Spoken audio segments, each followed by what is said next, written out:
Bismillahirrahmanirrahim. Alhamdulillahirabbil alamin. Wassalatu wassalamu ala asrofi anbiya'i wal mursalin wa ala alihi washabihi ajmain amma ba'du.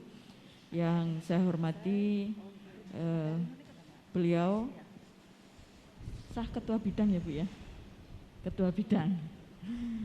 Ketua bidang 2 hari ini Ibu Susi Wijono.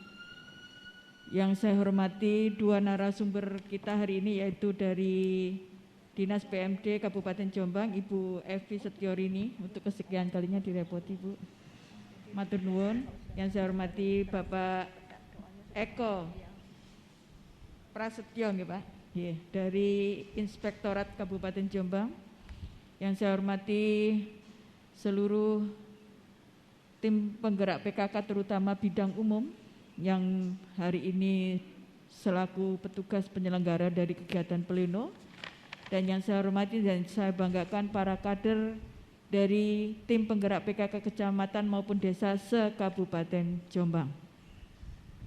Alhamdulillah, puji syukur kehadirat Allah Subhanahu wa taala.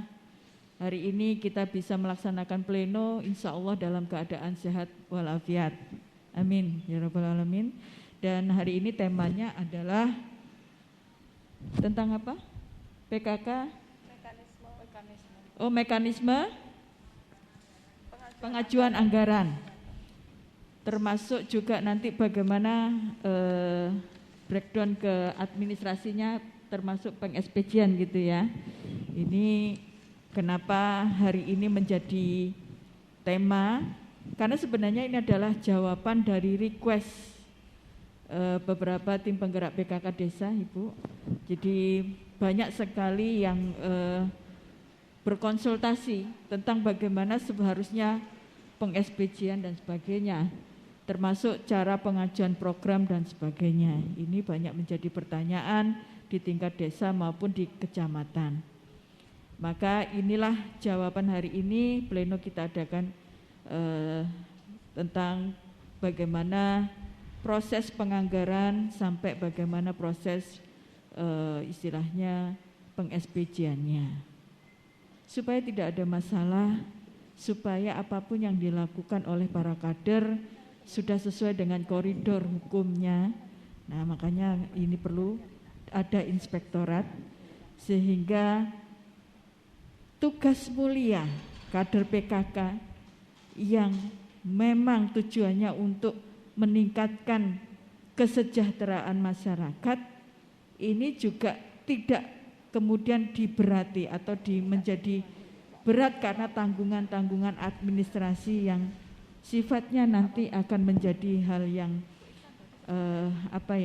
karena berhubungan dengan pemeriksaan ya, terutama untuk teman-teman yang di desa, karena kecamatan beberapa kali juga bingung ketika ditanya yang dari desa.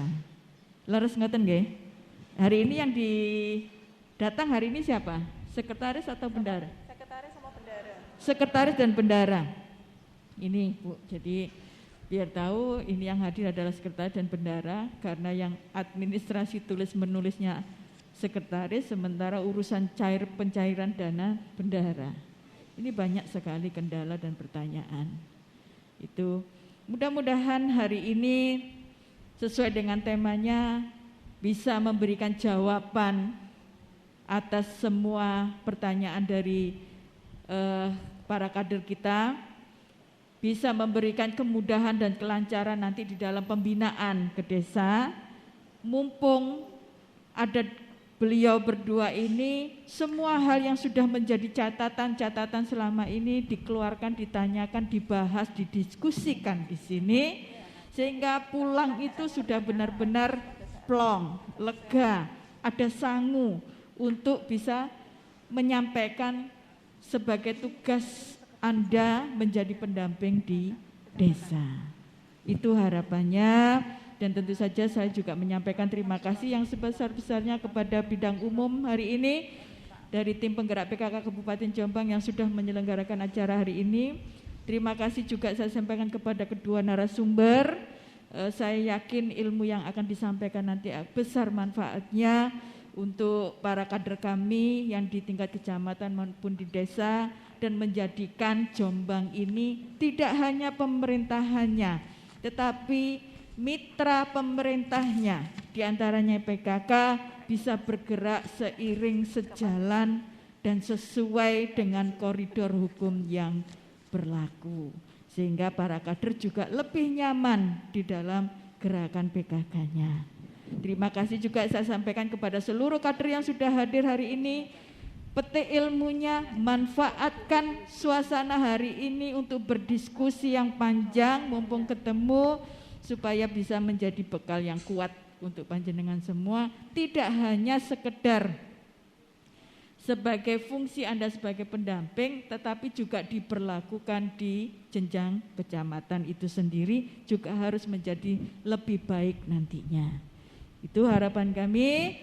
Mudah-mudahan semua acara ini dapat berjalan sampai selesai dalam kondisi yang lancar dan kondusif, dan tentu saja mengharapkan berkah rahmat dari Allah Subhanahu wa taala.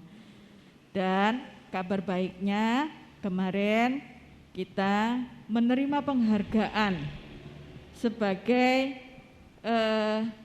KBKes ya Bu, PHBS ya Bu kemarin ya. Apa? Bangga Kencana Bu. Oh, Bangga Kencana ya. KBKes Bangga Kencana, kita juara 1 provinsi. Tepuk tangan. Yang menang dari Desa Jarak, Kecamatan Wonosalam. Mana Kecamatan Wonosalam? Mana? Ada? Belum hadir? Waduh, belum hadir Kecamatan Wonosalam. Dan gak main-main, menerima penghargaan alhamdulillah sebesar 10 juta rupiah. Yo, langsung gemuk itu kasnya PKK. Itu nanti boleh juga Bu dibahas itu, kalau uang dapat penghargaan itu boleh dibuat apa Bu? Ya, itu dan besar harapannya semua desa nanti juga terpacu, tetapi nyuwun sewu, saya selalu menyampaikan berkali-kali, lomba jangan dimaknai sekedar mencari menang, tapi benar-benar gunakan sebagai ruang evaluasi apakah betul semua hal yang sudah dilakukan itu sesuai ke arah sana, sehingga lomba itu bukan lagi kemudian hanya dipersiapkan ketika lomba, tapi memang benar-benar program itu sudah dijalankan. Itu, maka mulai sekarang ditelisik lagi, diteliti lagi apa program-program yang belum terlaksana yang nanti mengerucutnya juga ke arah lomba. Gitu. Coba dicek kembali KBKes-nya terpenuhi atau tidak. KBKes itu ada Bangga Kencana, ada PHBS, ada Posyandu, lingkungan sehat, ada 4 kategori ya. Dan juga kemarin kita menerima penghargaan APE, ya tentu saja salah satu faktor pendukungnya PKK di tingkat utama, tingkat nasional. Alhamdulillah, 1 di antara 45 penerima penghargaan di antara 500 sekian kota kabupaten se-Indonesia. Itu sudah luar biasa. Ya, alhamdulillah. Itu berkat kerja keras kita semua, termasuk dari tim penggerak PKK. Sekali lagi terima kasih saya sampaikan. Semoga kemenangan kita kemarin bisa memacu semangat ibu-ibu sekalian untuk benar-benar memperkuat program yang ada. Sekali lagi tidak bertujuan untuk lomba, tetapi berpacu, berlomba di dalam melaksanakan program yang tentunya sebesar-besarnya ada manfaat untuk masyarakat. Demikian yang bisa saya sampaikan. Selamat mengikuti kegiatan. Mudah-mudahan Allah memberkahi setiap langkah panjenengan menuju ke ruangan ini dan dicatat sebagai amal soleh. Ihdinas siratal mustaqim. Wassalamualaikum warahmatullahi wabarakatuh. Assalamualaikum warahmatullahi wabarakatuh. Alhamdulillah masih seger. Yang terhormat Ibu Wiwin Sumrambah, yang kami hormati Ibu Wijono, saya hafalnya, mohon maaf. Pak Eko dari Inspektorat dan segenap pengurus PKK Kabupaten, ibu-ibu semua yang pada pagi hari ini sudah hadir di gedung PKK untuk mengikuti kegiatan kita hari ini. Terima kasih sudah hadir, sudah dengan tertibnya duduk dengan protokol kesehatan lengkap dengan masker dan hand sanitizer. Saya tadi lihat sudah banyak yang semprot-semprot tangannya masing-masing. Ibu-ibu sekalian yang kami hormati, karena tidak ada bapak-bapaknya, untuk agenda kita hari ini terkait dengan materi mekanisme pencairan anggaran PKK di desa. Jadi sebelum menginjak pada masalah mekanisme pencairan anggaran, perlu kami sampaikan juga terkait bagaimana sih sebenarnya peran PKK dalam pembangunan dan pemberdayaan masyarakat desa. Sebenarnya PKK itu sangat berperan besar di dalam pembangunan dan pemberdayaan masyarakat desa. Saya melihat kegiatan di desa itu lebih banyak didominasi oleh kegiatannya ibu-ibu. Jadi potensi itu sebenarnya sudah ada, tinggal mengasah saja supaya lebih efektif lagi, lebih tepat sasaran dan selalu berkelanjutan. Saya lihat tenaga potensinya ibu-ibu di desa itu luar biasa, kegiatannya banyak sekali. Mulai PKK, saya lihat sebenarnya PKK juga banyak sekali kegiatan. Dan berdasarkan pemantauan kami terkait dengan penyusunan rencana kegiatan desa, sudah banyak kemajuan. Dari banyak desa itu, kalau tahun-tahun sebelumnya, 1 tahun atau 2 tahun kemarin kegiatan PKK di desa itu penganggarannya kecil. Mungkin hanya 5 juta, 7 juta, bahkan ada yang tidak menganggarkan.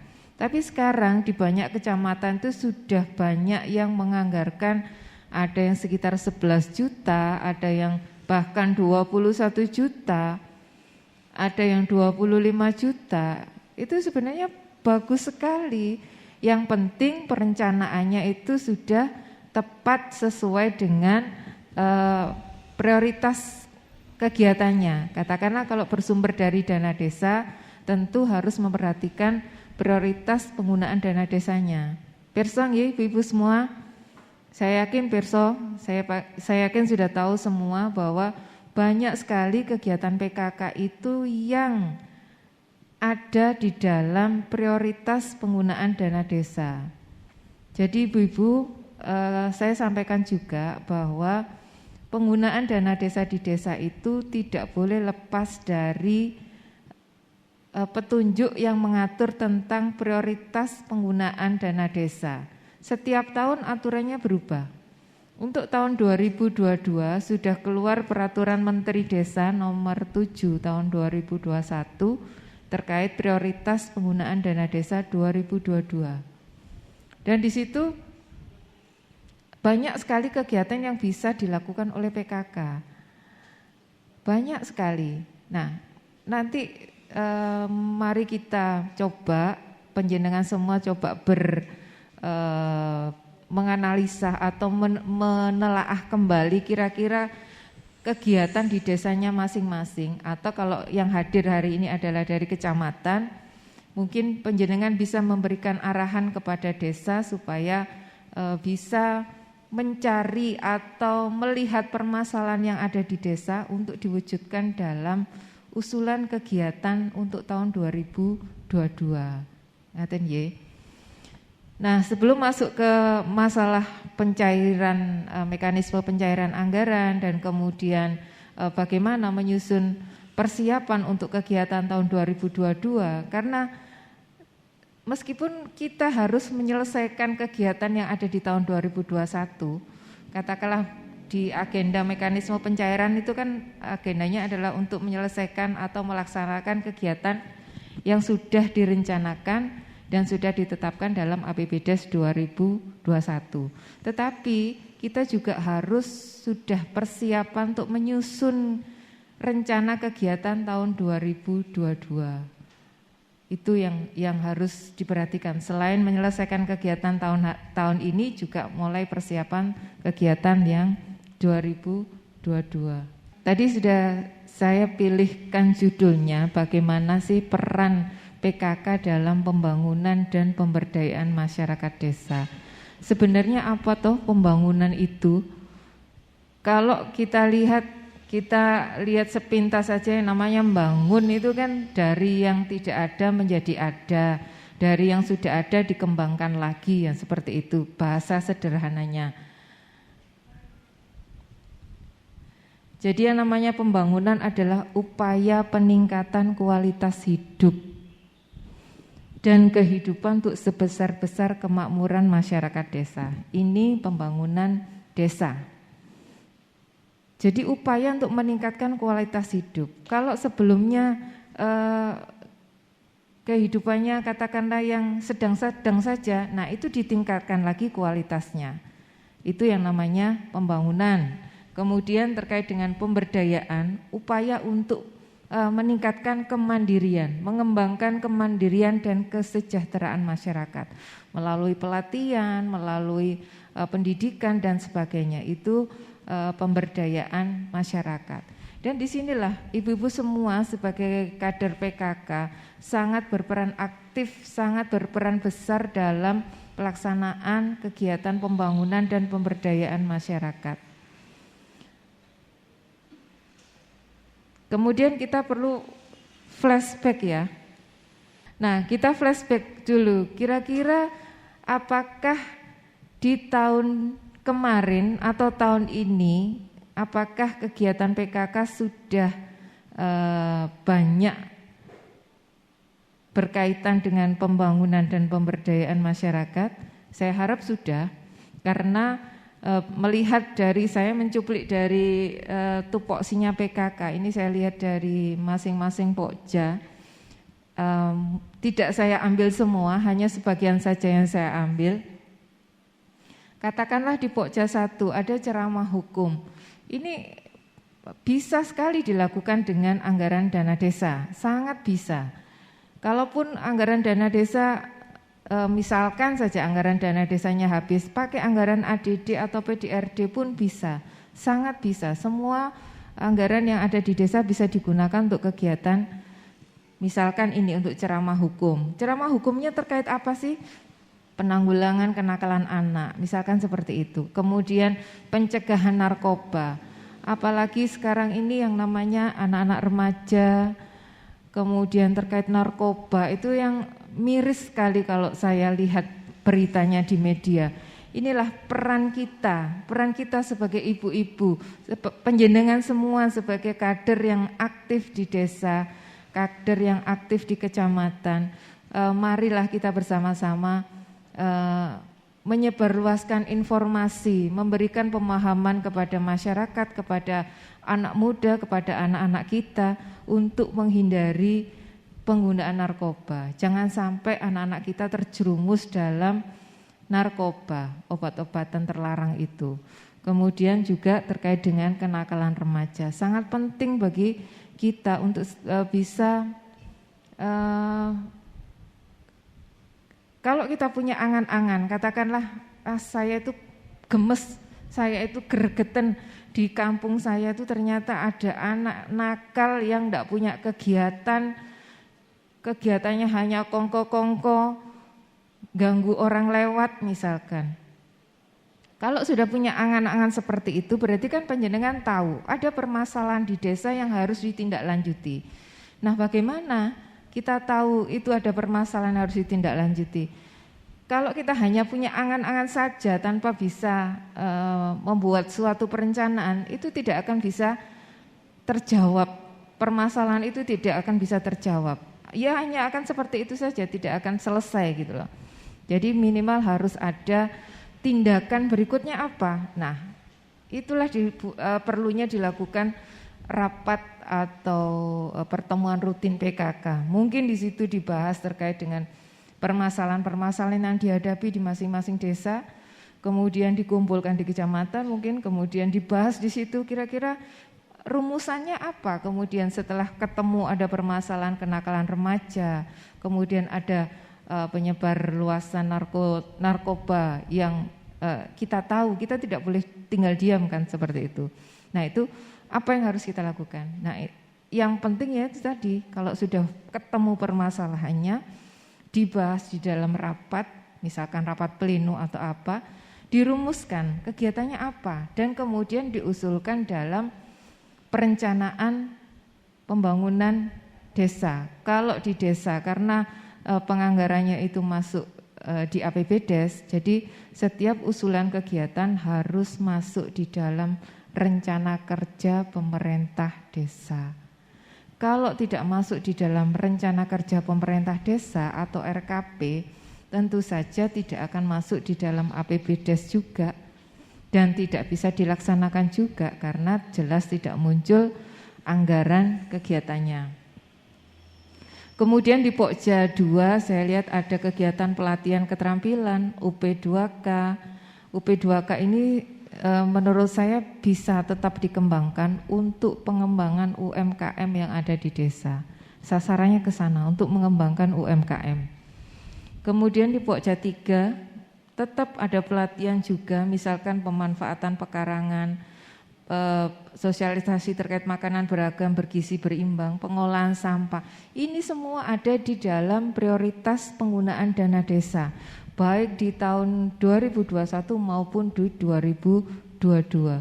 Jadi sebenarnya ini bisa dijadikan kegiatan di tahun 2022 ini ada. Kemudian Pokja 4 terkait dengan penyuluhan, terkait dengan GSI, perilaku hidup bersih dan sehat, semuanya ada di dalam prioritas penggunaan dana desa tahun 2022.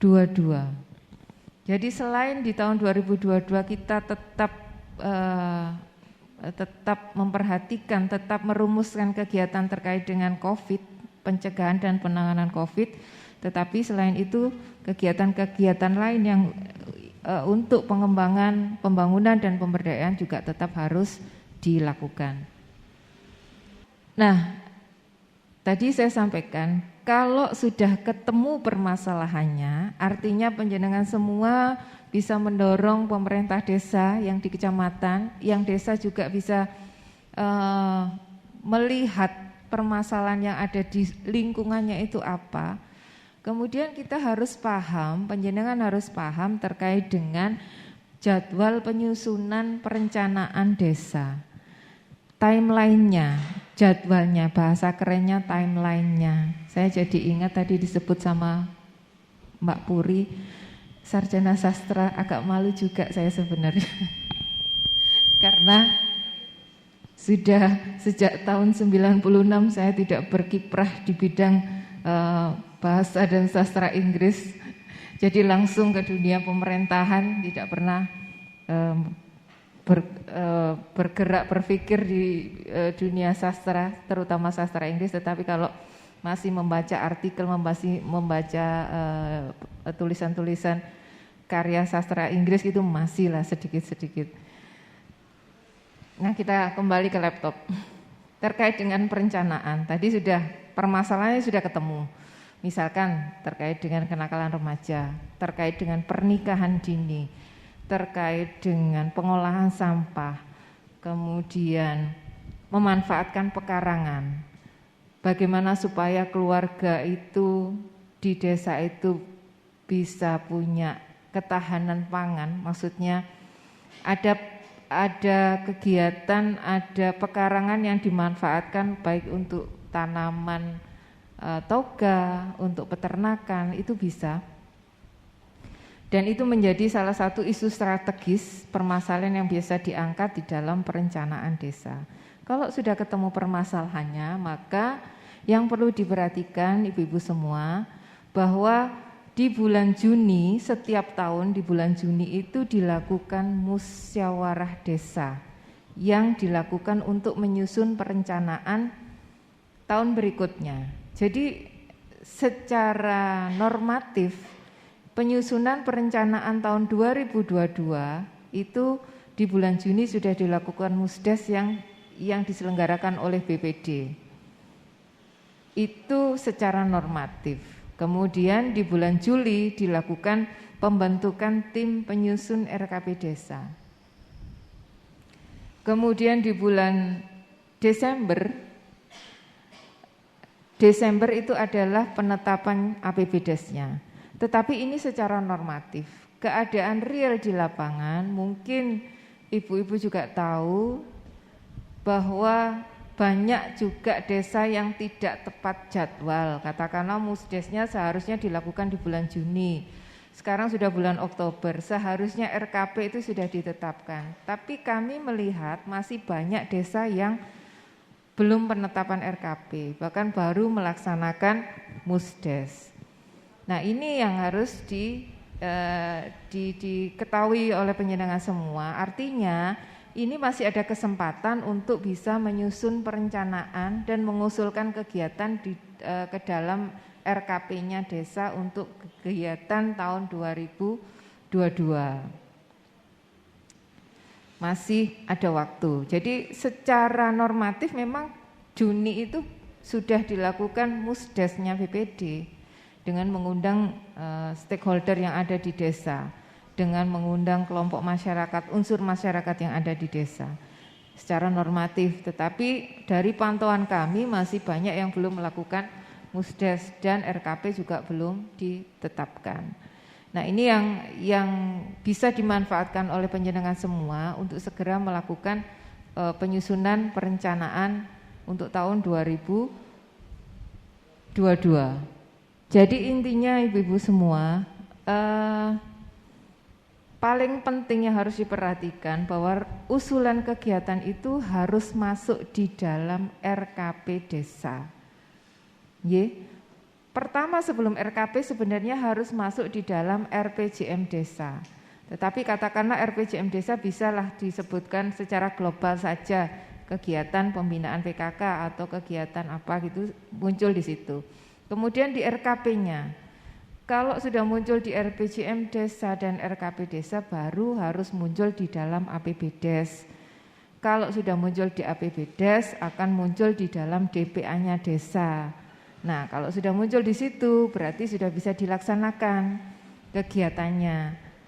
Tapi banyak permasalahan di desa kami lihat ibu-ibu sepertinya pengurus PKK sepertinya kesulitan atau bagaimana ya. Jadi anggaran itu tidak banyak diserap.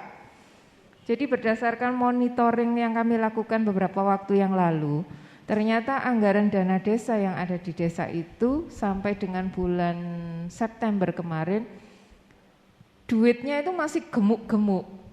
Anggarannya itu masih gede-gede yang belum diserap. Jadi katakanlah di desa itu dapat anggaran dana desa 1,2 misalkan atau 1M. Anggarannya yang tersisa di rekening desa pada bulan September itu masih 700 juta. Nah, ini saya kemarin pada saat Monef sampaikan kepada pemerintah kecamatan untuk bisa mendorong desa untuk segera merealisasikan kegiatannya. Jangan sampai kemudian ketumpuk lagi dengan anggaran dana desa tahap 3, akhirnya banyak yang belum terserap.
kita melakukannya itu setengah-setengah.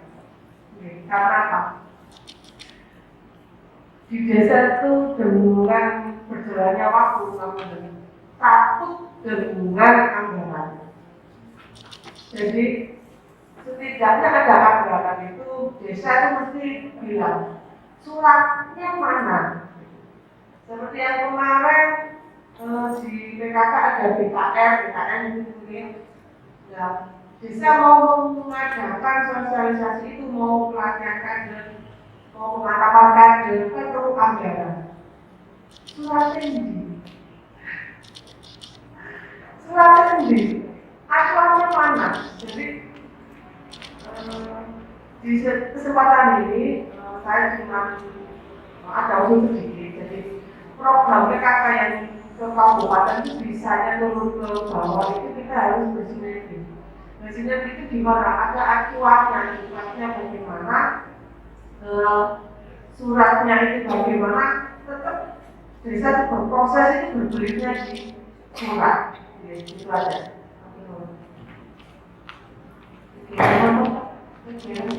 Iya, PKR, PKB, dan PKR itu sudah ada di anggaran desa. Itu kan belum ada, yang ada yang patokan itu di BKB-nya dibalikan. Jadi kabupaten kemarin pemantauan itu yang BKR, BKR-nya, yang aja. Nah, kita mau meneruskan ke desa, membentukkan kader, pelatihan kader. Kan surat mundi anggaran itu tak tahu atas dasar apa. Nah, kalau sudah dianggarkan di AKB untuk supaya kegiatan-kegiatan seperti itu bisa ditindak di desa, karena banyak kegiatan yang sudah ada cantolannya di Pergub terkait dengan dana desa, tapi kemudian tidak ada pendampingan intensif dari UPD terkait seperti itu, akhirnya kan tidak bisa jalan di desa juga akhirnya. Jalan pun bisa mengambil kesedar-sedar gitu, banyak pertanyaan luas dan sebagainya. Ini yang beberapa waktu yang lalu sudah kami sinergikan dengan PPP AKB. Salah satunya waktu itu adalah kegiatan Sambung Rasa. Waktu itu Sambung Rasa itu sebenarnya masih ada, tapi tidak bisa jalan karena apa? Karena mereka tidak tahu mereka harus apa gitu dengan kegiatan Sambung Rasa. Mereka tidak tahu untuk apa, bagaimana, apa yang harus dilakukan desa terkait dengan perlindungan perempuan. Kadernya ada, anggarannya ada, tapi mereka tidak tahu harus ngapain dengan kegiatan itu, harus diapakan dengan uang itu. Akhirnya banyak anggaran yang tidak terserap pada saat kami diskusi dengan teman-teman desa itu. Ya sudah, saya kembalikan lagi, saya sifatkan, saya kembalikan ke APBD lagi. Tidak diserap, bahkan ada uang yang diserap karena tidak tahu kegiatannya itu apa, hidup jadi honor. Jadi kan saya emang banget ya, akhirnya kegiatan tidak jalan, hanya kemudian dijadikan honor untuk timnya itu. Kan ya sayang sekali, harusnya ada sosialisasi, harusnya ada apa, lagi menolak apa, emang gitu. Jadi nanti kami sinergikan dengan OPD terkait untuk masalah-masalah tersebut. Namun itu tidak ada yang ditanyakan lagi. Assalamualaikum warahmatullahi wabarakatuh. Selamat pagi semuanya. Dari BPD, Bu Evi, para pengurus PKK di tingkat kecamatan dan desa serta di kabupaten. Mohon izin, kami dari inspektorat diminta untuk memberikan materi terkait mekanisme pengajuan anggaran PKK dari APBD. Kalau undangannya itu dari APBD atau BD, kalau ini dari APBD karena memang sebenarnya PKK itu bisa dari mana saja, bisa dari PDRT, bisa dari PAD, bisa PAD itu pendapatan asli desa. Kalau desa punya apa yang disewakan, sawah yang disewakan, atau misalnya punya apa namanya tempat wisata, itu kan masuk PRT, jadi bisa digunakan untuk pembiayaan PKK. Jadi bukan hanya dari PD atau PD. Jadi banyak sebenarnya kalau kita menggali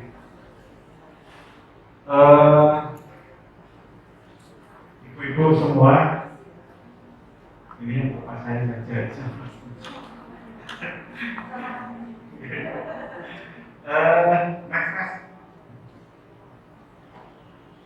Nah ini biodata saya, jadi saya Eko Prasetyo,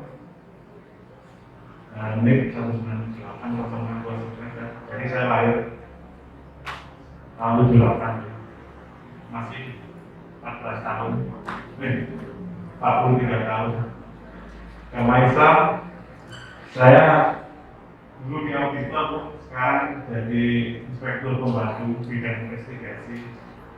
Jadi betul yang disampaikan Bu Edi tadi, banyak permasalahan desa itu yang masuk ke saya dulu, untuk saya telah. Jadi misalnya ada terkait dengan panggilan apa ini itu masuk ke saya. Saya S1-nya diundang, jadi tidak pernah keluar kota ya. Jadi mulai SD, SMP, SMA, S1 dari kota Jombang. Lalu kerjanya dulu pernah keluar kota. Saya pernah di Surabaya, pernah di Gresik, jadi di PNS. Ini telepon, WA. Monggo kalau ibu-ibu mau konsultasi ke saya persilakan. Ini WA saya tak buka, saya monggo kalau setiap saat, setiap waktu, kalau misalnya saya tidak ada, saya jawab. Boleh.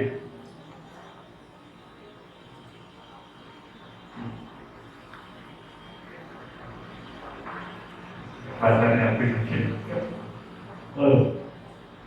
Nah, yang pertama kita akan bahas peran inspektorat dulu. Jadi ibu-ibu atau di desa itu yang dimudahin itu pas upaya mereksa inspektorat. Jangan takut gitu. Inspektorat itu tidak seperti itu. Jadi inspektorat itu sejak tahun 2017 itu sudah perannya sudah pembinaan dan pengawasan. Jadi dulu itu murni di pengawasan, sekarang pembinaan dan pengawasan. Kakinya satu di pembinaan, kakinya yang kedua di pengawasan. Jadi jangan sungkan-sungkan kalau jenengan bingung, tanyalah ke inspektorat.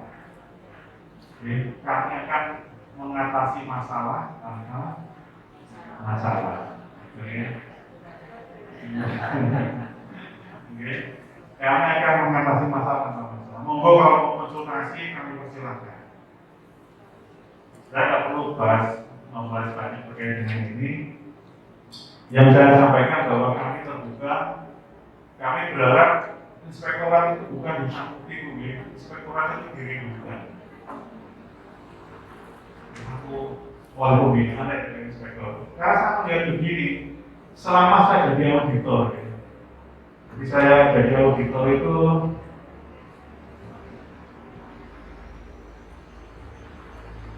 sejak tahun 2009 sampai tahun 2020. Selama saya periksa ke desa itu yang paling banyak pesertanya kalau diperiksa itu yang bisa kondisi ini wong-wong kayak senang saya sebenarnya. Dari dulu itu yang paling rajin kerjakan SPJ itu ya PKK. Paling rajin daripada dibanding dengan lembaga desa lainnya. Itu pengalaman saya jadi memeriksa dulu. Jadi kan inspektorat datang di jam 10 itu PKK jam 9 sudah ada.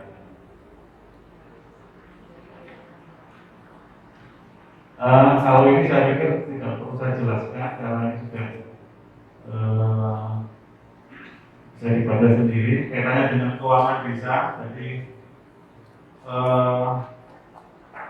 terkait dengan pemberdayaan kegiatan pemberdayaan di desa termasuk di dalamnya PKK itu masuk dalam keuangan desa. Oke. Masuk dalam keuangan desa. Jadi apapun yang aturan yang terkait dengan keuangan desa itu harus diikuti. Jadi gampangannya apa? Pokoknya aturan yang terkait dengan keuangan desa jangan kudu mengikuti.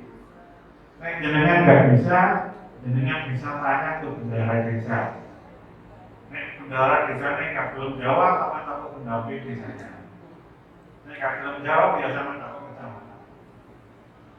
Karena apa? Karena di aturan yang baru, di aturan yang baru, peran pengawasan itu bukan hanya di inspektorat, tetapi di kecamatan.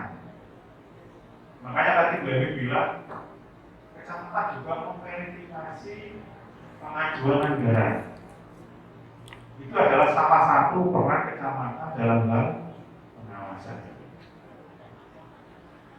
Walaupun kita percaya di desa itu apa jenenge mesti melaksanakan kegiatan, tapi apa salah itu aku takut.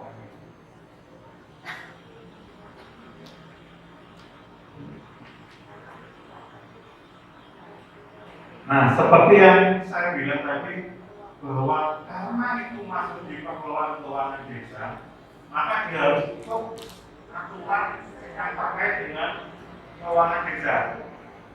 Satu harus transparan.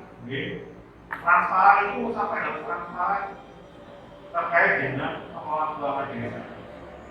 Terhadap siapa saja. Tapi ada batasnya transparan itu. Desa pun begitu ada batasan transparan. Bentuk transparan pemerintah desa itu apa? Jadi ada spanduk di balai desa. Laporan realisasi APBDes tahun 2020 tahun 2020. Di situ ada kegiatan PKK senilai 10 juta atau 15 juta. Itu bentuk transparan sampai. Nah, SPC nggak boleh digeloi semua orang, tapi jumlah pengeluarannya boleh.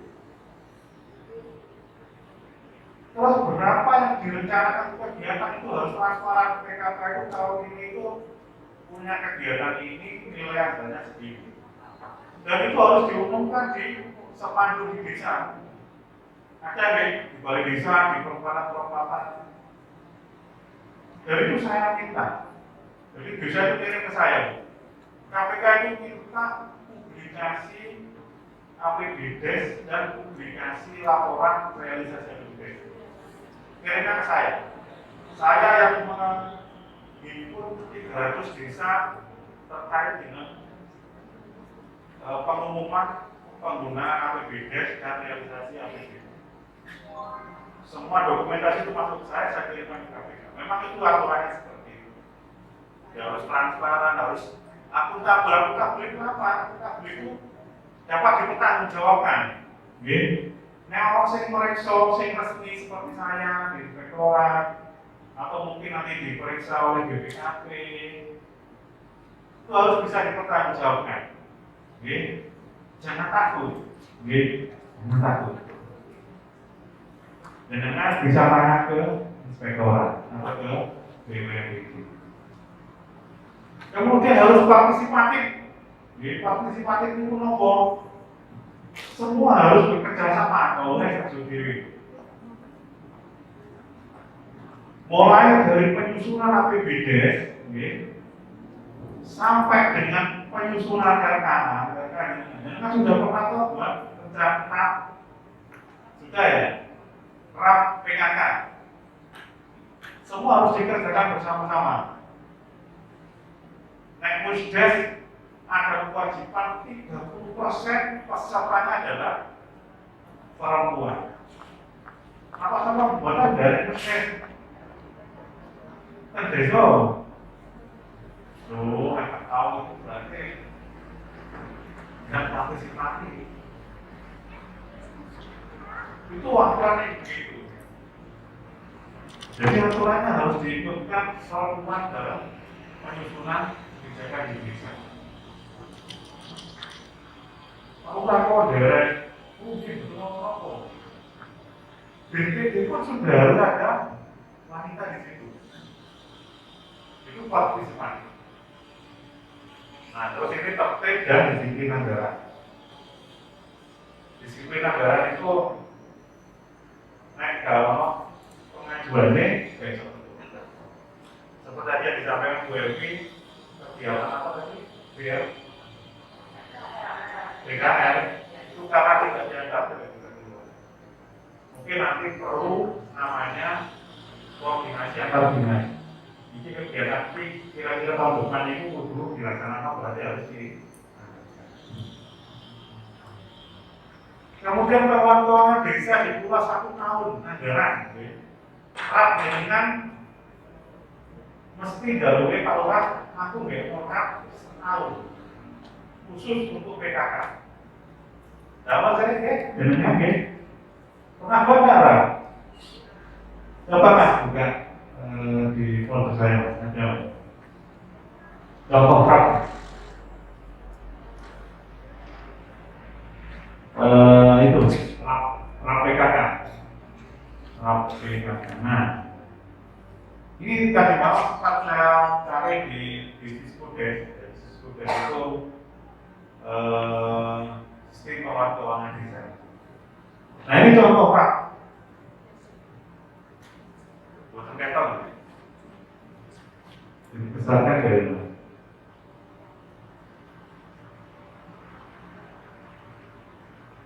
Nah, ini kan buat diri kan, pernah nggak mengajukan gini ke desa?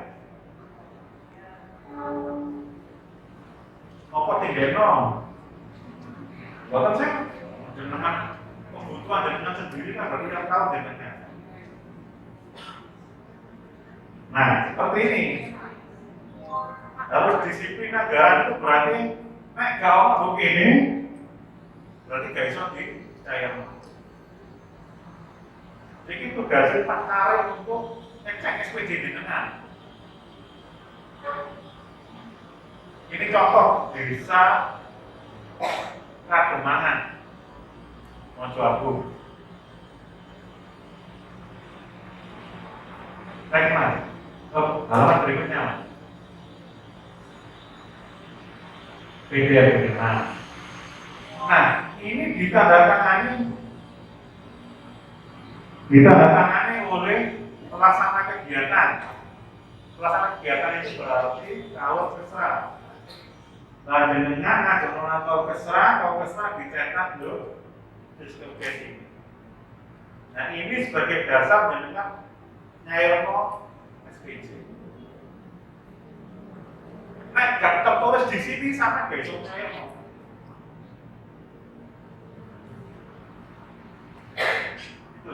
Itu yang namanya disiplin anggaran. Saya yakin buat semua kok di KPK Patra. Karena saya yakin apa-apa beda-beda. Ini saya nyetak Kademangan. Berapa Mas Kademangan itu Mas? 10 juta. Coba desa yang lain. Desa itu ada saya bandingkan Kedemulsari. Nah, Kedemulsari ini berapa Mas?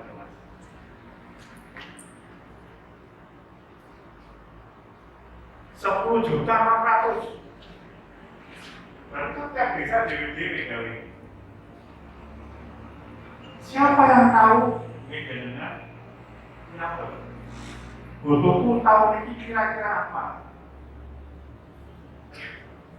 Nah, nanti yang bisa dicairkan ya yang masuk di RAP ini. Coba satunya Mas. Nah, satunya itu desa Moro cuma sedikit malah.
lembaga itu kan ada istilah honor kader posyandu, honor kader apa ini.